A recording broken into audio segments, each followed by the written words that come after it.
Suppose you are keeping the records for a small retail store. You could attempt to keep those records by simply recording sales and expenses. The problem is, even a tiny business may make thousands of transactions. And while it's easy to record transactions with a simple system, it's impossible to check them reliably. If only some of these transactions are incorrect, your records will be unreliable and useless. This creates a feeling of continual doubt and uncertainty. To overcome this problem, businesses use the double entry accounting system. This system wasn't designed to make recording easy. Instead, it was designed with checking in mind. With the double entry system, you still record sales and expense transactions, but by using a double entry, you record a duplicate record of those transactions in accounts known as control accounts. Control accounts are in a convenient format for checking. They allow for fast, easy and reliable checking against the records of other businesses. There are 3 primary control accounts for day-to-day transactions. By checking these accounts alone, you check all other accounts, including sales and expense accounts. Making all this possible is a system of accounts. For explanation purposes, these accounts are shown as T accounts. Each account is divided into 2 sides. The reason for this is because each transaction is deemed to have 2 sides. In every transaction, money or value came from somewhere, and that money or value was used somewhere or it went somewhere. As such, to record each transaction, you use 2 or more accounts. Furthermore, each account is divided into a credit side and a debit side. You use the credit side of one account to show where the money or value came from, and you use the debit side of another account to show where that money or value was used or where it went. Cash transactions are those the business makes with the bank and are shown on the bank statement.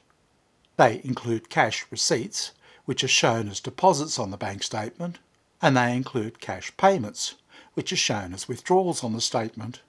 As each cash transaction results in money either coming from the bank or going to it, you end up with a record of each and every cash transaction in an account known as a cash account. For example, to start a business, the business owner may invest some of their own money.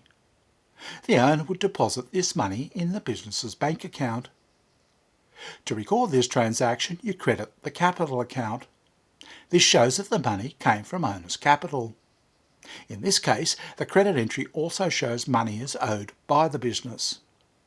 Next, you debit the cash account. This shows the money was deposited in the bank. The debit entry also shows that this is something the business owns. In addition to this, the owner may borrow money from a friend or relative. The business owner would deposit this money in the bank as well. To record this transaction, you credit the loan account. This shows the money came from a loan. Again, the credit entry shows money owed. At the same time, you debit the cash account. This shows the money was deposited in the bank. After this, the business owner may rent premises for the store. Here, the owner would take money from the checking account, then they would send this money to the landlord. To record this transaction, you credit the cash account. This shows money came from the bank. Then you debit the rent expense account. This shows the money was used for rent.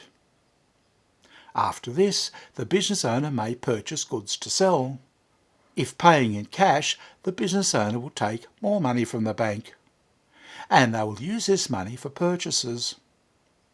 To record the purchase, you credit the cash account. This shows money came from the bank. Next, you debit the purchases account. This shows the money was used for purchases. The store may then sell some of these goods. If cash sales, the business will deposit the takings in the bank. To record this transaction, you credit the sales account. This shows the money came from sales. Next, you debit the cash account. This shows the takings were deposited in the bank. By month end, you should have a complete record of cash transactions.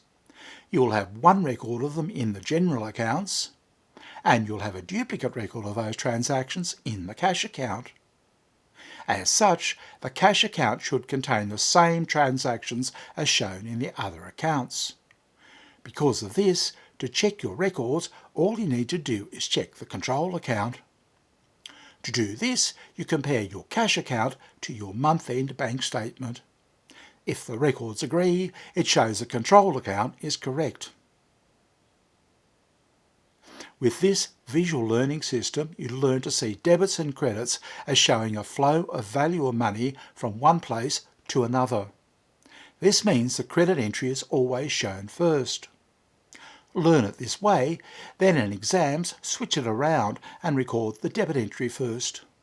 Also, in exams it will help if you just know which side accounts balance on. You can learn that easily with this online compendium. By reading topics over and over, you will see this diagram thousands of times. Soon you will just know which side accounts balance on. To learn more, go to the link in the description.